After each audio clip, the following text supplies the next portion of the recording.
बिहार में इन दिनों एक ऐसा मर्डर हुआ है जिसने पूरे भारत को हिला दिया है, क्योंकि पिछले कई सालों में मर्डर करने का ऐसा तरीका किसी ने भी नहीं देखा।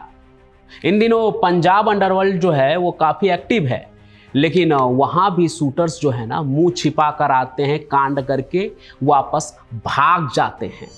लेकिन पटना के पारस हॉस्पिटल में जो मर्डर हुआ,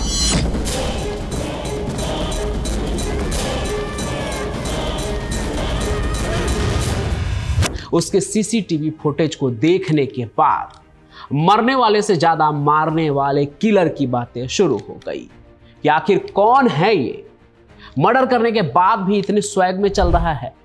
बाकी शूटर्स तो भाग गए 4 के 4, पर इसे किसी का खौफ क्यों नहीं है? ये ऐसे क्यों एक्ट कर रहा है जैसे किसी फिल्म की शूटिंग चल रही है और ये अपना एक्शन शॉट दे रहा है एकदम भौकाल में। इसके बाद तो हर तरफ एक ही सवाल था कि आखिर ये शूटर है कौन, और फिर जवाब आया कि उसका नाम है बादशाह। गैंगस्टर और एक्टर का कॉकटेल वर्जन तौसीफ बादशाह, जो बिहार की धरती पर क्राइम का एक नया अध्याय लिखने वाला है। लेकिन देखना यह है कि जो बादशाह इतना भौकाल मचा रहा है, रौला दिखा रहा है, आखिर उसका अंजाम क्या होने वाला है। तो हमारी कहानी का जो मेन किरदार है ना, वो तौसीफ रेजा उर्फ तौसीफ बादशाह है। महज 26 साल का है ये लड़का, जिसने खुद को किंग ऑफ पटना और बेखौफ शिकारी बताकर सोशल मीडिया पर खूब जलवा बिखेरा था। आज वही तौसीफ सबसे बड़ा क्रिमिनल बन गया है। अब आप सोच रहे होंगे कि ये किलर कौन सा किंग है, तो जनाब ये इंस्टाग्राम का रील स्टार था, पार्ट टाइम शूटर और फुल टाइम बस इसी सब चीज में दिमाग खपाने वाला अपराधी। लेकिन आपको पता है, फुलवारीशरीफ पटना का रहने वाला तौसीफ एक पढ़े लिखे परिवार से आता है। पिता हार्डवेयर व्यापारी हैं और उनकी जो माँ हैं वो सरकारी टीचर हैं। खुद इस बादशाह की जो पढ़ाई है वो सेंट कैरेंस स्कूल से हुई है, पटना के एक बहुत ही प्रतिष्ठित स्कूल है। लेकिन रील की दुनिया का ये चमकता सितारा असल जिंदगी में अपराध की अंधेरी गलियों में कब उतर गया, ये समझना बहुत मुश्किल नहीं है। उसके सोशल मीडिया हैंडल से ये सब कुछ साफ पता चलता है कि उसने बहुत पहले ही तय कर लिया था कि उसे क्या बनना है। उसके फेसबुक बायो में लिखा था, जिस जंगल में तुम शेर बनकर घूमते हो उस जंगल के बेखौफ शिकारी हैं हम। और शिकारी के लिए ये कोई पहला मामला नहीं है जब पुलिस उसके पीछे है। इससे पहले साल 2022 में भी आर्म्स एक्ट में गिरफ्तार हुआ था ये बादशाह, और वहीं उसकी मुलाकात हुई जेल के अंदर ओंकार नाथ शेरू सिंह से, जो शेरू गैंग का मुखिया है और अभी बंगाल की जेल में बंद है। जेल की ही ये दोस्ती तौसीफ की जिंदगी का सबसे बड़ा टर्निंग पॉइंट साबित हुआ। यहीं से तौसीफ शेरू के लिए ऑन कॉल हिटमैन बन गया। सोचिए, इंस्टाग्राम पर ग्लैमर भरी पोस्ट डालने वाला लड़का अब असली शूट आउट करने लगा था।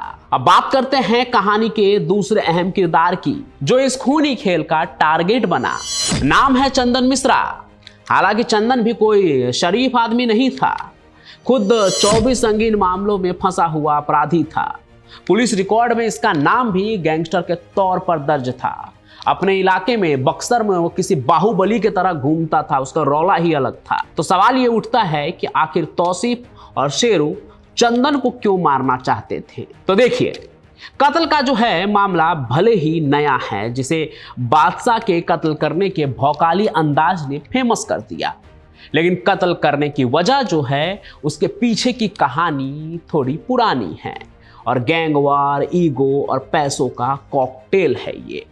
दरअसल चंदन मिश्रा कभी शेरू का दाहिना हाथ हुआ करता था, मतलब शेरू गैंग का सबसे भरोसेमंद आदमी, जैसे दाऊद के लिए शकील और लॉरेंस के लिए कभी गोल्डी बराड़ था। लेकिन साल 2023 में भागलपुर जेल में इन दोनों की अनबन हो गई। शेरू और चंदन की वर्चस्व की लड़ाई इन दोनों के बीच छिड़ गई और नतीजा हुआ कि दोनों अलग अलग गिरोह चलाने लगे। पुलिस के मुताबिक शेरू को भनक लगी कि चंदन जो है वो उसके नाम यानी शेरू गैंग के टैग का इस्तेमाल अलग नाम से कर रहा है, यानी शेरू की ब्रांडिंग को भुनाकर चंदन अपना धंधा चला रहा था। ये बात शेरू को नागवार गुजरी, इसलिए उसने अपने पुराने साथी चंदन को रास्ते से हटा देने का फैसला किया और इसी के लिए उसने तौसीफ को सुपारी दी। सुपारी तो तय हो गई, लेकिन अब बस ये तय होना बाकी था कि इसे अंजाम कैसे दिया जाए। हालांकि ये पूरा प्लान किसी बॉलीवुड फिल्म की स्क्रिप्ट जैसा ही था। गोलीबारी से 2 दिन पहले ही तौसीफ के जो शूटर स्क्वाड हैं वो पारस हॉस्पिटल का रेकी करना शुरू कर देते हैं। फिर उन्होंने वार्ड 209 को भी आइडेंटिफाई कर लिया, जहां उनका टारगेट चंदन मिश्रा भर्ती था। इसके बाद इस साजिश का अड्डा बना तौसीफ के ममेरे भाई निशु खान का समनपुरा वाला घर। यहीं पर हथियार जमा किए गए थे और पूरी प्लानिंग को अंजाम दिया गया था। ये इनका एक तरह से कहें तो एपिसेंटर था क्राइम करने का। यहीं से सब कुछ आ रहा था, जा रहा था। और फिर आया वो दिन 17 जुलाई 2025 की सुबह करीब 7:12। 2 बाइक पर 6 लोग पारस हॉस्पिटल पहुंचे। एक शूटर निगरानी पर रहा, वहीं हॉस्पिटल के बाहर बाइक के पास, जबकि 5 शूटर अंदर घुसे। अस्पताल की सिक्योरिटी ने पास मांगा, लेकिन गैंग बिना किसी रोक टोक के रास्ते के अंदर घुस गए। सिक्योरिटी में भारी चूक हुई थी, जिसके बाद पटना पुलिस ने 5 अफसरों को सस्पेंड भी किया। सोचिए ना, 5 हथियार बंद आईसीयू तक कैसे पहुंच गए, वो भी तब जब उनके पास नहीं था। सिक्योरिटी ने रोका, उन्होंने सिक्योरिटी ब्रीच किया, तो उनको वहीं क्यों नहीं रोका जा सका। खैर, कॉरिडोर में जो वीडियो फुटेज आप सभी के सामने आई सीसीटीवी में, जो मैं पहले भी आपको दिखा चुका हूं, कॉरिडोर में जो सबसे आगे चल रहा था वो कौन था? तौसीफ बादशाह। उसकी कॉलर खुली हुई थी, हाथ में पिस्टल था और चेहरे पर पूरी ठसक। वार्ड नंबर 209 में घुसते ही सिर्फ 20 सेकंड के अंदर 6 से 7 राउंड गोलियां चली। चंदन मिश्रा को गोलियों से छलनी कर दिया गया।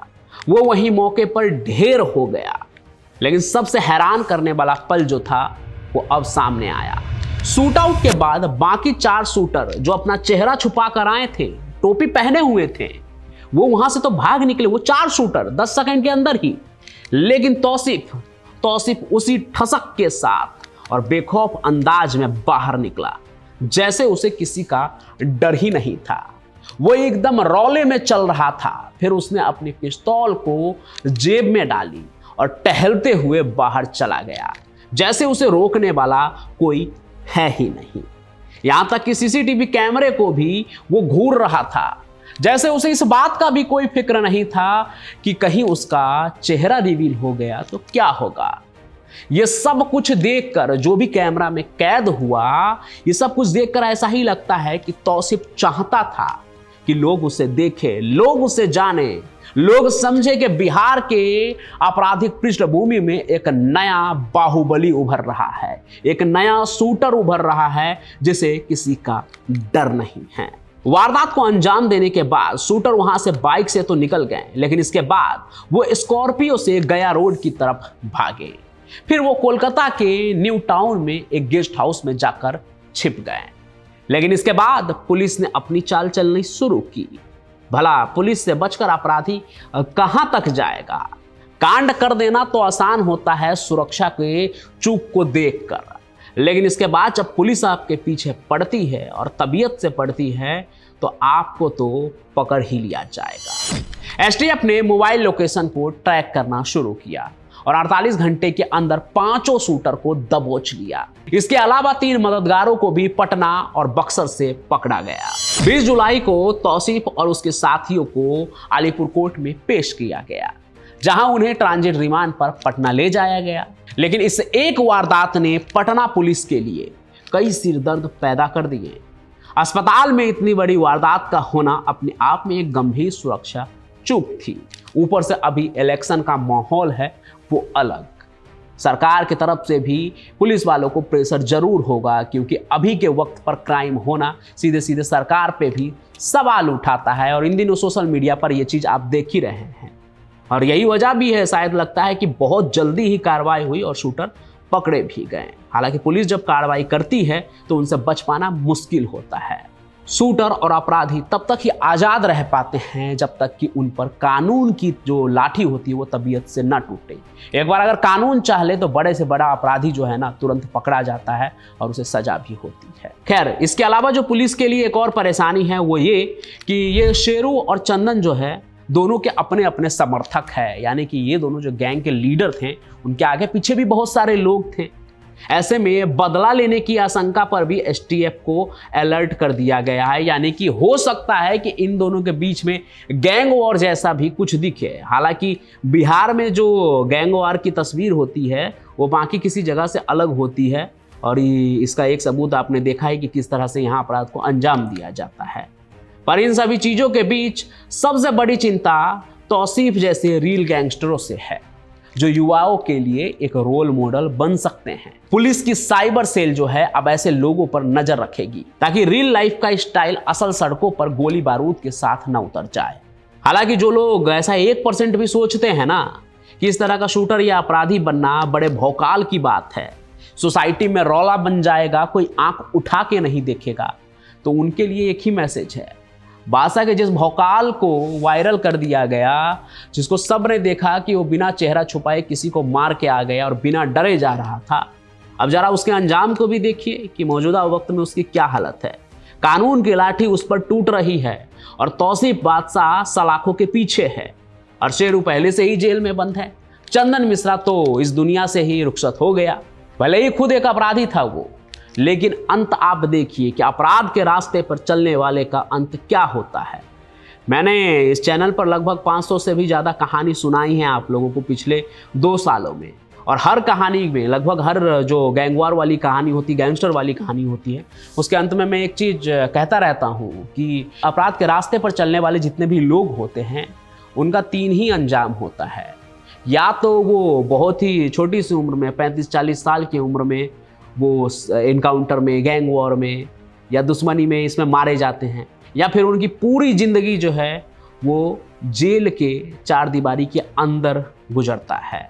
इन सभी चीज़ों में एक तीसरा होता है जो बहुत ही कम होता है कि नेता बन गए तो आप बच जाते हैं, लेकिन वैसे भी लोग जो है बहुत कम ही बचते हैं। आप अतीक अहमद को देख लीजिए, मुख्तार अंसारी को देख लीजिए कि ऐसे लोग भी जो होते हैं उनका अंत क्या होता है।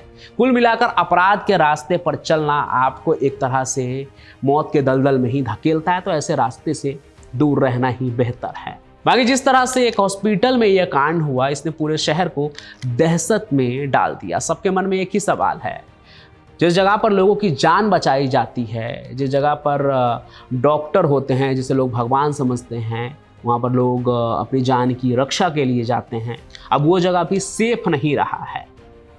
और इस पर बहुत ही गंभीर तरीके से सोचना चाहिए पुलिस प्रशासन को, बिहार सरकार को, कि किस तरह का माहौल क्रिएट हो रहा है और इसे कैसे संभाला जाए। जो जंगल राज का टैग लगा था वो बहुत ही मुश्किल से हटा, जिसका असर आज भी हर जगह दिखता है। कहीं भी बिहार के लोग जाएं तो उन्हें कैटेगराइज कर दिया जाता है, अरे तुम बिहार से हो, वहाँ तो चोरी हो जाता है, वहाँ तो लोग दिन दहाड़े उठा लेते हैं। तो ऐसी छवि से बाहर निकलने की ज़रूरत है। हालांकि जो लोग बिहार के बाहर से हमें देख रहे हैं उनके लिए भी एक मैसेज ये है कि ऐसा नहीं है कि ये सब सिर्फ बिहार में हो रहा है। यूपी हो, महाराष्ट्र हो, कोई भी स्टेट हो, हर जगह इस तरह के क्राइम होते हैं। हालांकि ग्लोरीफाई जो है किसी खास जगह के क्राइम को ज़्यादा किया जाता है, लेकिन कुल मिलाकर बात यह है कि अपराध जो है वो कैटेगराइज करने की चीज़ नहीं है। इसके खिलाफ लड़ना हर एक भारतीय का काम है, और इस तरह का कोई भी जो एलिमेंट है जो सोसाइटी में जिससे खतरा है, उन सभी चीज़ों के खिलाफ हमें आवाज़ उठानी होगी। और साथ ही साथ सबसे ज़रूरी है कि सतर्क रहना होगा। इन सभी चीज़ों से दूर रहिए, खुद को सुरक्षित रहिए, अपने आसपास के लोगों को भी सुरक्षित रखिए। बाकी आज की ये कहानी आपको कैसी लगी कमेंट में ज़रूर बताइएगा। कहानी को लाइक भी कीजिए।